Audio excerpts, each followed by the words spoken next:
premiere for the Cupra Terramar. This is, so to speak, a spiced up VW Tiguan. Some see a dragon here in the front.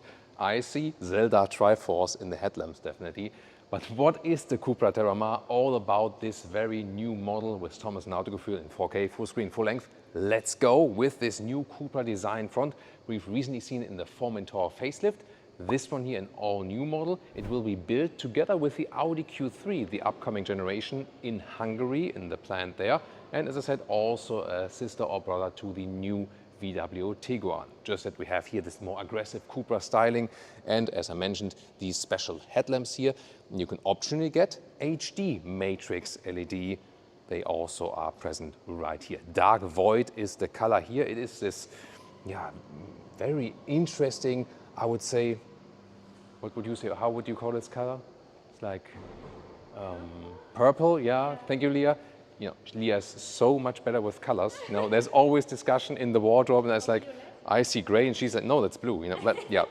I think I would say purple color, yes, definitely. And when I hear the name Dark Void, I always have to think about Dark Knight, you know, Batman. By the way, you know, Christopher Nolan film Batman and played by Christian Bale, definitely best Batman ever, right? Right? Okay, back to the vehicle now, because this one here, very interesting also as for the length and so on. But if we move around to the side, we can see here these wheels, 18 to 20 inch. And we have here the largest wheels that are available, different stylings here again with these Cupra, typical copper essence. If you have the VZ version, the top sporty versions, you can also get optional performance brakes, by the way. Now the length, it gets very exciting, 4.52 meters or 178 inches. So still compact dimensions. Also supposed to be available in the Australian market, not only in Europe. And as you maybe heard earlier on our channel, in a couple of years, Cupra also wants to attack the Northern American market. Now lengthwise, you might say like, wait a minute. Yeah, that's kind of like exactly like the Tiguan. That's right, Tiguan brother. Then we can expect that the new Audi Q3 will also be at the same length, also very interesting. And yeah, since Cupra and Audi are built at the very same plant, you can also expect more shared technologies. But even more interesting, I feel, is that the existing Cupra Formentor, this one here now, the new one, the Terramar, is only 8 centimeters or 3 inches longer. So more or less fighting with the same customer group, I don't know. But then again, the Formentor is more crossover-like. This one here, a little bit more, you know, higher stance, wider SUV styling. This will also be higher priced and more exclusive technology. Not only HD matrix light, you also get optional 2-valve DCC, dynamic chassis control, the new adaptive dampers that the Tiguan and the Passat also received in this new generation.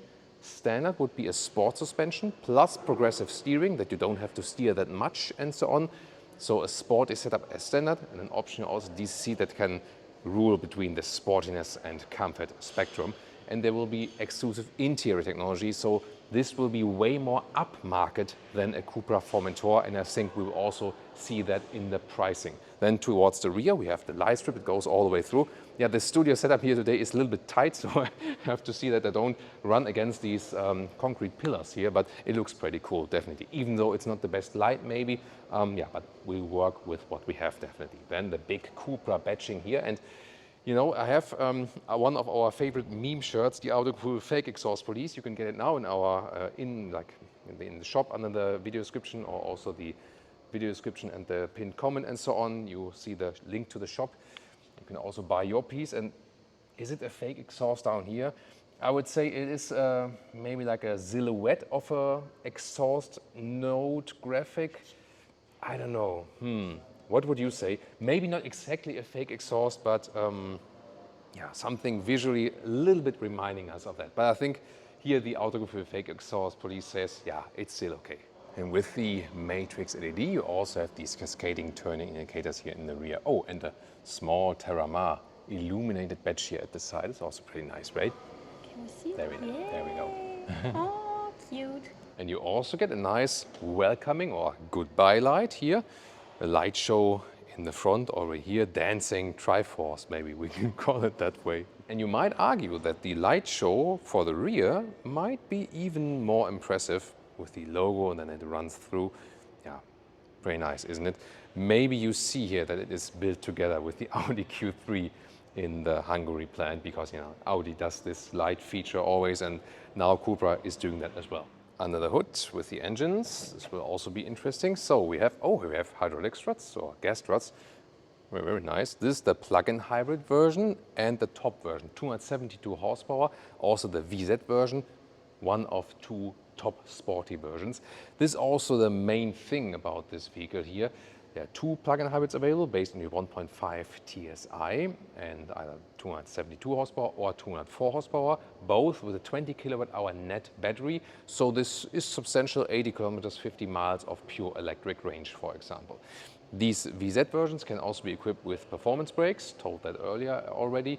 And the other VZ version would be a 2-liter TSI, no electrification with 265 horsepower, then with all-wheel drive. This one here is the front-wheel drive only. And then, of course, there are also entry-level versions if it's not needed to be like so expensive. The 2-liter TSI with 204 horsepower, all-wheel drive, this is also available. And as the very entry, the 1.5 TSI mild hybrid, then with 150 horsepower, front-wheel drive. And for the plug-in hybrids, recharging, 11 kilowatt AC, 50 kilowatt DC peak. Key fob is the typical high-gloss black one, then door closing sound. Actually quite solid in the front, and then let's check out the rear. Once again a case of where the rear door closing sound is better than the front one actually. Then inside of the doors, I like it very much that we have here like a structure on the top part, plus it's also somewhat soft.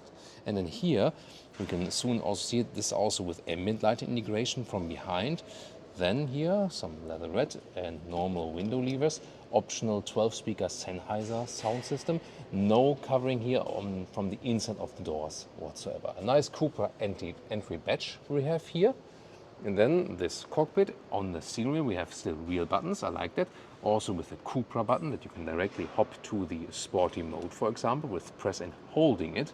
On the other side then to start it, and the switch gear is right here, drive, sport mode, or this way for the reverse. These seats I have always the same form with the integrated head restraints. And this, however, here animal skin only, sadly. You can, however, get base fabric seats or also in Dinamica microfiber. Cockpit overview, first of all, always the 13-inch infotainment screen, just this one size gladly. Illuminated sliders here for the temperature, even though I prefer the physical buttons. We have some interesting solutions here, for example, this structure here in the middle of the dashboard right here. You can also like hear the structure. Then this is soft touch. Also ambient lighting integration is in this front bowl right there. Then glove box falls down in a smooth way. Closing sound is also nice. We have the same structure here, also on this middle part here. You can also, it's like a matte surface, so that's actually well done. Adaptive cup holders here in the middle part. In the front part you have inductive charging pad for your smartphone with cooling actually. And then this is also soft here. You can fold up this and it's like really fixed. Underneath there is a lot of space. You can even hide your arm in that actually. And also this area here is somewhat soft, so I like the solutions they have found here. Very interesting is also here this middle vent structure. Look at that. You turn it up and down, and then also here this lower part moves together with that, and it has once again this copper structure here that Cupra is famous for. Oh, and also nice clicking sounds, at least from the vents, if you don't have that here from the AC unit and so on. And this one is also equipped with a panoramic roof. You can apply a shade, which we clearly don't need here in that studio. And this is also one, these sliders sometimes fail.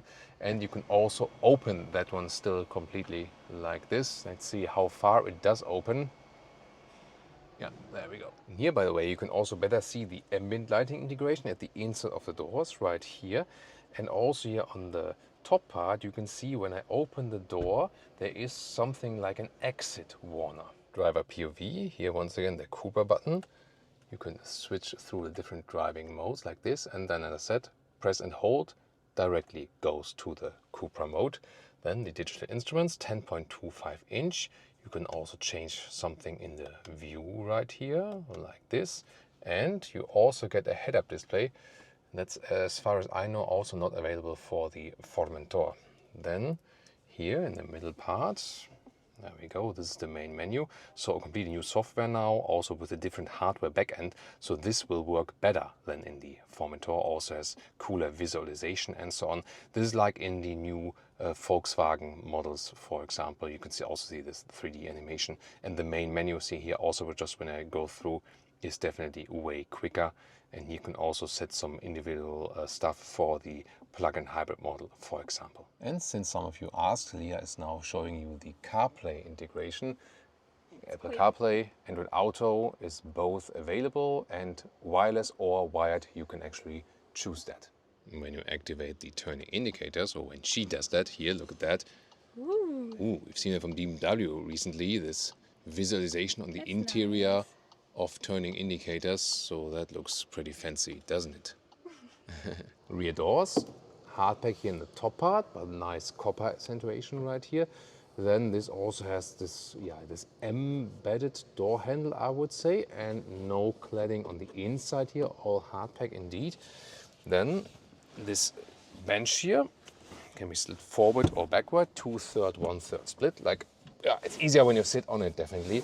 Like this, Isofix here on the outside each, but these, small caps, they don't fold up or something. You have to remove them. Then you have to see like how to put them in place again. Maybe I'll do this later when I finish the other stuff. About the legroom. And so here, when the bench is all the way back, but when I'm driving as a tall person, see here there's not too much legroom. Best is to use this recess here at the back part of the seat. These are very voluminous, definitely. Headroom here with 189, 602. Yeah, still some headroom left. This is actually no problem. And you can also change a little bit the inclination here of the back part in different steps. And when you fold down this here, you also have adaptive cup holders. That's nice.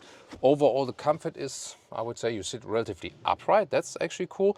But the animal skin surface is really stiff. So here also in the rear, the Dinamica surface or the fabric surface would deliver more comfort. Then in the middle part here is a climate unit. And underneath you have 2 more USB-C chargers, but here also with a substantial middle tunnel, since it's also optional all-wheel drive. Trunk or boot is usually at 540 liters for the combustion models without the plug-in hybrid. However, here the PHEV is at only 400 liters. Why? I'm soon going to show you. But here the width is approximately a meter or 40 inches, and the normal length right here is a little bit less than 90 centimeters or 35 inches. Here there's a 2/3, 1/3 split, and you can extend it a little bit here with a slidable bench, then like this. Then the trunk is a little bit longer. You could do it. There we go. And also fold down the rest of it. And here the plug-in hybrid version, you can see, loses the liter figure because of this. In the PHEV, this is then here the fuel tank, whereas the battery is more hidden behind that. And when you don't have the plug-in hybrid, then the fuel tank is at a different position. And then you have space here underneath. That's the thing. And then the length to the seat, as I would be driving, total length of the trunk is like 170 in meters or 67 inches. To release the rear bench here, the back part, by the way, here, this is a typical Audi strap. So there you can see, and also here, how it gets like fixed in this position, and you have to pull it again to put it up again. This is a typical thing that an Audi Q3 and Audi Q7 has, and there you can see like these small resemblances that say, hey, this is built in an Audi plant. Now tell me, what do you think about the all-new Cupra Terramar? And of course, do compare the VW Tiguan, the brother, or a little bit smaller, the Cupra Formentor.